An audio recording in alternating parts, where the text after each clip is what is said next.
علی کا شیعہ نماز بھی پڑھتا ہے، علی کا شیعہ روزہ بھی رکھتا ہے، علی کا شیعہ مومنات حجاب بھی کرتی ہے، یہ ہے علی کا شیعہ۔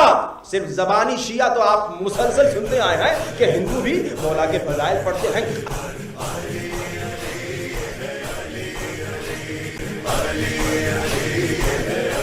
سدرۃ المنتہا جب گئے تھے نبی، تھا وہاں بس خدا اور کوئی نہیں، بس رب ہے، نبی ہے، پردہ ہے، اور کچھ ہے درسا لہجہ ہے۔ اب پوچھو نبی سے کون ہے اندر؟ علی